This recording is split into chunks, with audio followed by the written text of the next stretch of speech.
Hey everyone, hope you're doing well. Just wanted to go over week 6 and 7 for everyone. So last week obviously was week 6, and we talked about mainly about strategic alternatives. So we've gone through this whole process of kind of understanding a little bit about strategy and marketing, and then digging into external, internal environmental analyses, service area competitor analyses, directional strategies, looking at how do we develop these plans, what are they made of, etc. And so last week it was really about, okay, now we have choices to make. We have all this information. What choices do we have to make, and is one strategy better than another, etc. So that was our work for last week. We had our discussion. We had our case study that would was hopefully submitted last evening. I think I had gone through this morning. Everyone had their stuff, and then our quiz and our ed puzzle. So this week, week 7, we're looking now at kind of the next step as well. How can you add value to your service delivery? How can you overall improve your operations and improve your strategy by looking at following up and doing evaluation, those types of things. So lots of aspects this week.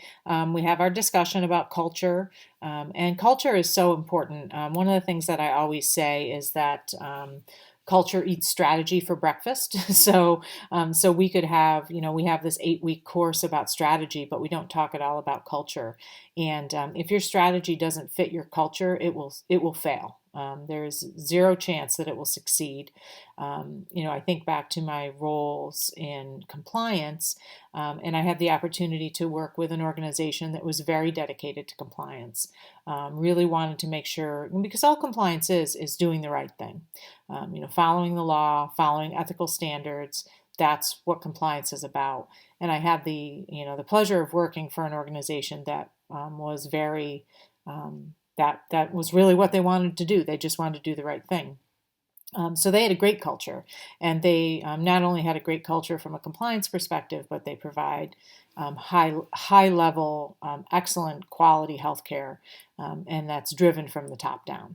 Then I had the opportunity, as I got into consulting, I went to work for an organization where doing some consulting work for them, where it was clear that they didn't care about compliance. They were just giving it lip service, and the culture there was, we'll do what we need to do to make money, and we'll have all these compliancy kind of programs in place to cover that up, to make sure that the I's are dotted and the T's are crossed, but not all the time. Only when it's easy to do so. And the culture there was horrible. And honestly, they didn't provide great care. And the culture was just a miserable place. So really, culture. I could have built all the strategy I wanted about compliance in that organization, and I did build them policies, and I did audits for them, and all of these things, and it really was for naught, because they had no interest in upholding the high standards that are needed to have a high culture of compliance. So it's interesting how impactful culture is, and I can see it in.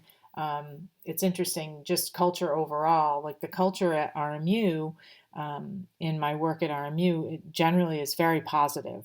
And I know I have a colleague here in the class, and I would hope that she would say as well that we have a pretty within our department. I can't speak for other departments, but within our area, I think that we have a pretty good culture. We want, our focus is on the students, and we want to help students and have them succeed.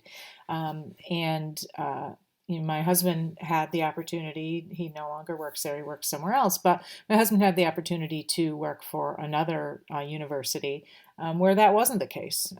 They were really more about, I can't even I can't even comment on what the culture was like. It was just so toxic, in that the students were never at the forefront there, and hence one of the reasons that he left, because that is always his his focus. He teaches nursing. He wants to grow new nurses that love the industry and want to go out and provide great care. So culture. Sorry, that was a probably longer story than you needed, but culture is crucial, and it's especially in the healthcare sector. If you want, and it's not limited to one department or another, one area, another. It's not limited to clinical care. An administrative culture that's negative or toxic can make it a miserable place to work, number one, but also a bad place to receive care. And so we certainly don't want that. So that's that. Obviously, your project is due this week. I've had a couple questions about structure. Feel free to structure it like the template, like all of the areas here. If you click on this, well, I'll just click on it and you can see it. All these different areas. Feel free to break it up like that if you would like. I'm not so focused on the APA side of making sure that you use headings properly and all that. I'm not so focused on that. Where I am focused from an APA perspective for this is if you do use information from an outside resource. So for example, if you're writing a strategic business plan for a unit at UPMC and you share the mission, vision, and values of UPMC, you need to cite that because that's directly coming from an external source. But or if you share information from other sources, make sure that you're citing the things that aren't your work. But outside of that, I'm not so up in arms, and you'll want to have a reference list at the end, obviously. But I'm not so up in arms about making sure that it fits the perfect APA template, because the purpose of this is really to have a plan that you could take to the CEO or to your director or to whomever and say, hey, here's my business plan. I'm really interested in moving this forward. Or maybe you're a self-employed person and you're looking to move forward and get funding from someone to fund your project. So lots of uses for this, and that's the way you should write it. Is if you're writing it to get approval from someone or to get funding from someone to move your product forward or project forward. And then we have the quiz and this ed puzzle. So let's hop over to the quiz questions from last week quick. So first one, divestiture is a reduction strategy in which an operating strategic service unit is sold off as a result of a decision to permanently and completely leave the market despite its current viability. So this is true. Think about divestiture. Divestiture is that you're divesting yourself of something. So in that case, you are getting rid of it, and you're getting rid of it when it's still somewhat valuable. So you don't want to wait until it's completely useless to divest yourself of it.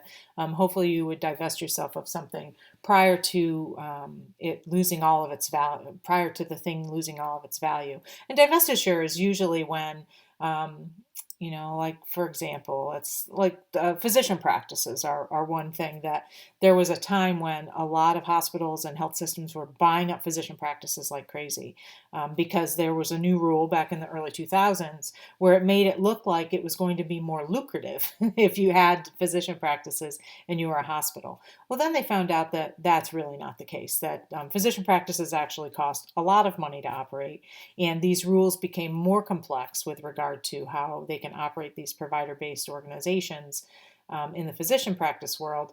And so some organizations just operate them as a private physician practice that's affiliated with the facility, and some divested themselves of them and sold them back to large multi-specialty group practices, those types of things. So divestiture is it's an important strategy in the healthcare sector, and you need to know when is appropriate to divest yourself of something while it still has value, but you're deciding to leave that part of the market.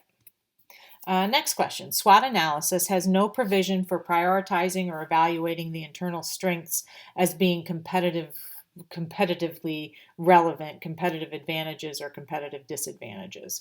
So that's true. When you do a SWOT analysis and you're looking at that internal side, strengths, weaknesses, you're just listing your strengths and weaknesses from your internal perspective. There's no way to prioritize or evaluate those advantages and disadvantages as they, you could have something that you see as a strength, but could actually be a competitive disadvantage based on the fact that maybe everyone has that strength, those types of things. But there is no way to prioritize that in the structure of a SWOT analysis. And there are other analyses that are more effective at prioritizing those and providing you actionable results. Hence the reason, and I think we talked about this when we were talking about 5 forces analyses, hence the reason that there is more of a shift away from the SWOT and into more of those kind of analytical models. Not that the SWOT analysis isn't an analysis, but analytical and actionable. So having both of them together is really helpful. So yes, the SWOT analysis does not have that provision, unfortunately.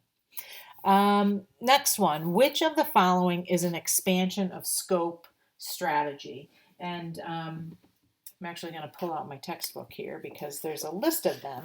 So in the text, I have it on page 212 in my text, assuming you have the print copy of the 8th edition. If you don't have the print copy of the 8th edition, it may not be on page 212, or if you have the electronic edition, it is in chapter 6 about identifying strategic alternatives. But so expansion of scope strategies are, when you're looking to grow an organization and expand the scope. So there's lots of different ways that you can do that. You could diversify.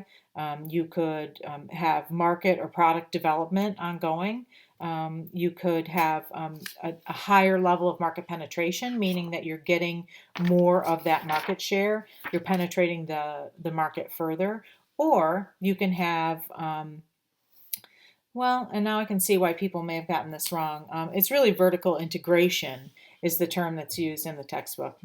I'm just noticing that. I can see where you might have, that may have been confusing to some people. Vertical development and vertical integration are really kind of the same.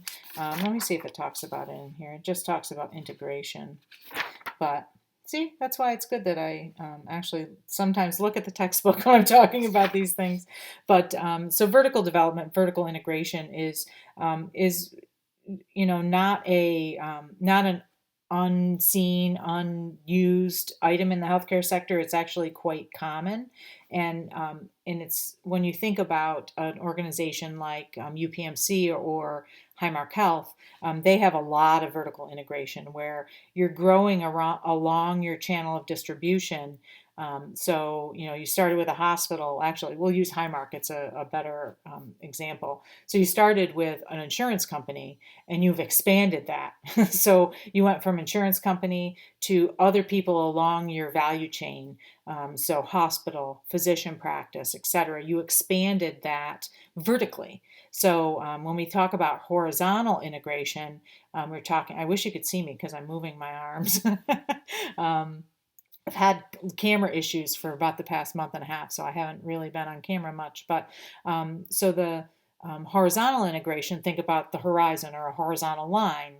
That's going to be when a hospital buys another hospital or a physician practice buys another physician practice. You're expanding across the horizon. Vertical is about up and down. Think of a vertical line, and you're moving up and down that channel. So you have again, Highmark, you have the insurance company, which was the base, and then they create Allegheny Health Network to help the folks in their channel with physician practice, long-term care, hospitals, etc. So that is vertical. I will go back and give credit for that, though, because the term is really, it is vertical development, but the term in the textbook is vertical integration. So I can see where that may have confused some people. So I will give you credit for that. In a focus factory strategy, an organization, and there's discussion of the focus factory strategy. And so focus factory strategy is all about performing only one function to be better at it. So the example that I have, and this isn't a healthcare example, but it's a good example of when this happens. And we see it a lot in the automotive industry too. But I had there was a factory that was across the street from where I used to take my son when he was a wee baby in childcare before school. So this was from the time he was 6 weeks old until the time he was 4 when he went to kindergarten. So 20 plus years ago at this point. But across the street from this place was a factory, and the factory made a single part for shop vacs. That's all they made was this one part that the shop vac company bought from them to put into the shop vac. But they were so good at making that part that they were profitable just by making this one single part there. I don't have any idea what the part was. And unfortunately, that company has since gone out of business. But at that point in time and throughout the time that we were there, this company was very and they'd been there for many, many years. I think it was an economic downturn in our area that sent them leaving. That was in New York and very expensive to operate there. So the potential exists. The company still operates elsewhere, but they closed that plant, which was their only plant actually. But they closed that plant. Maybe they moved, to Mexico or someplace where it was cheaper to manufacture it. But so they have this one part and that's all they made. So they were a focused factory strategy. They focused only on that single function to perform it better. Now we see that in healthcare too. And you think about, I think about UPMC. They have very focused strategies where, for example, and I was a patient at this location, but they have a location in the South Hills that's very focused on women's imaging. So they do some other things, but it's really focused on women's imaging. They do mammography and associated, breast ultrasounds and those types of things. So very focused, and oftentimes, although it's likely that the care is no different. It feels like they know more about what they're doing because that's what they do all the time, as opposed to just going to the hospital and having a mammogram, and then you have the mammogram, and then that person goes to do some other imaging on someone else that's completely different. If you're going to a place that focuses solely on that activity, sometimes that can provide value to your customer. So those focus factory strategies can be very helpful to the value chain, among other things, but it really can show value in in what it is that you're doing in that organization. Okay, so that's all I've got. As you're working on your projects this week, if you have any questions, issues, please feel free to send me a note, give me a call. We can meet up in the classroom, whatever it is that you might need. And otherwise, also I've had questions about length. I don't have a specific length that I'm looking for. I'm looking for you to cover all those items. So and make sure that you write in a concise manner, because this could be really, really long if you let it be. It doesn't have to be.